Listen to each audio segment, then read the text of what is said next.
Night Talk here. Scary, huh? That's what we live in, a scary world. And what we need to do to put some light in this is to talk about it and to share it so that we're not alone in this.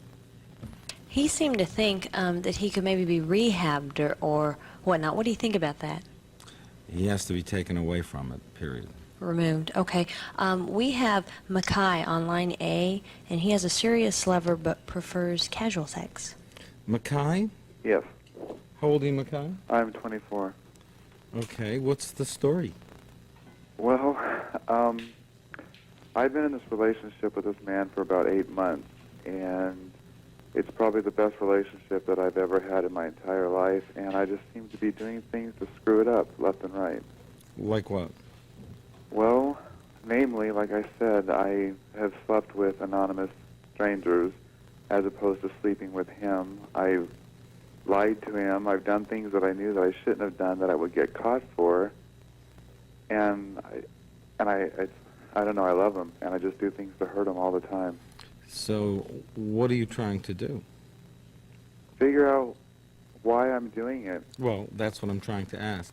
Why would you be doing a thing like that? Why would you, let me put it this way, why would you be putting yourself in a situation, in a relationship that involves closeness that keeps you from getting close? What are you afraid of? One, getting close. Yeah, but why? Who hurt you before?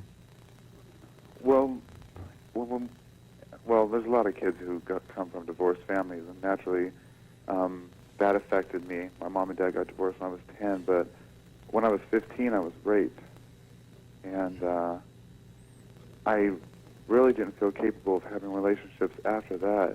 Okay. But this man has never done anything to hurt me. This man has never done anything to hurt you? The one that I'm with. I understand. What did you do with the feelings over the rape? Well, I ended up going to jail for the rape because I ended up killing the perpetrator, and I got a lot of therapy through it. But I don't know if that has anything to do with it. Okay, you killed the other person? The person who raped me, yes. Okay, how old was the other person? He was 42. And how did you kill him? I shot him with the gun that he raped me with. And why did you go to jail? Because they malicious intent. It was they had. You fired many shots. 3. When one would have done it, right? One would have done it. He was still on top of me when I killed him. But sometimes I think that the reason I don't want that I do things to hurt him is because I'm afraid of him hurting me first or him leaving me like my dad left. Well, that's the whole thing. You're trying to stay in control of a relationship you feel out of control of, essentially. Dr. Viscott, why can't I sleep with total strangers and not with him? Because there's no sense of involvement. There's no intimacy. But also, there's an enormous risk, right? Well, yeah. Like I explained on the phone, I'm HIV positive. So what you're doing is you're killing other people. Well, I'm practicing safe sex with other people. With him, we didn't. We just had sex. You love him. You're HIV positive, and that means to have sex with him. He's HIV positive as well. Okay, but you can still reinfect and superinfect. Yeah, I know. I realize that. What? What are you going through right now? You just hit a wall. It's just. Go through the wall. Sometimes I think all I do is hurt him, and I just wonder.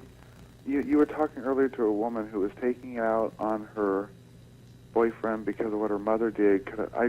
Sometimes I feel like I'm angry at him, and he's done nothing wrong, and all I do is hurt him. Well, he's the first man you've been able to be intimate with. Your father abandoned you. You were raped. You killed the rapist.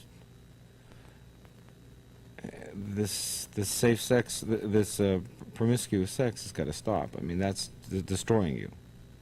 I know. All right. Why are you doing that?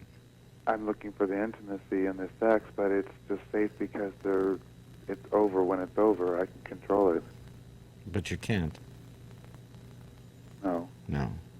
So How many men have you had sex with, would you say? Well, since you've known you've been HIV positive? Since I found out that I was HIV positive, Yeah. about 30 or 40. Do they know? Yes. Most of them were also HIV positive. Since I've been with my lover, I've only been with 3 other men. Uh-huh. Not a good situation, huh? No. What do you want? What kind of health are you in? What kind of what? Health. I want good health. I've been asymptomatic for the last 3 years, no symptoms. My T-cell count's a little low because I don't eat my vegetables, but What is your T-cell? my T-cell count is 163. That is low.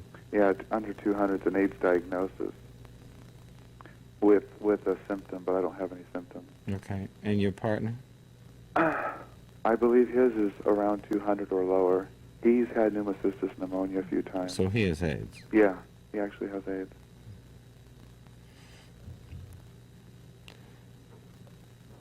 I lost a lover to AIDS a few years ago. I was as well. about to say, because my next association is maybe you're afraid of getting close because you don't want to lose him. Someone that you're that invested in. I don't think I could go through it again. You're going to go through it again. What you're going through is pretending that you're not that involved. That's what this is about.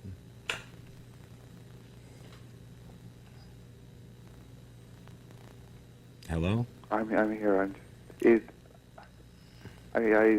You're probably right because when I sleep, the guys that I've slept with in the last 8 months weren't HIV positive, and there was a certain safeness about being with somebody who couldn't do that.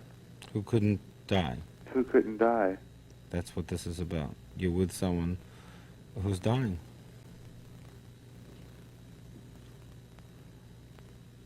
I just can't deal with that again. Once was enough in one lifetime. But, my friend, so is your lover. True. I mean, you have to be honest and look at it. And what your life has for you at this point, I cannot say. But certainly, the good and the love in it can go a long way to making up for a lot of the emptiness and the sadness that you're going to feel. You're going to mourn this man anyhow when he dies. But why mourn not having been close to him when that was just a matter of choice? Sometimes I let him get close to me, and then it's like I realize what I've done, and I do something to shove him away. Why don't you tell him you're afraid of him dying, and that's what's been keeping you away? Why don't you tell the ultimate truth? Because in truth, he's going to say something similar about you. I'm sorry you're going through such pain, but that's how it is sometimes. And to be honest about it is probably the only thing you can do. It's an awful lot of tragedy in one lifetime. So many people have so much tragedy in their life, we just don't know about it.